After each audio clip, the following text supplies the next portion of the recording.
why the hell, if there is an alarm system wired in our body, Yep. why is our brain not able to go, it's just an alarm system?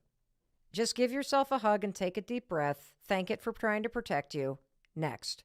Why do we not just automatically say that? Why do we kill ourselves in our own minds with our thoughts? Because we don't understand it's there in the first place. We don't The understand. alarm? Yeah. We don't understand that it's our younger self asking for our attention. So we feel pain. And like any organism, we withdraw from pain.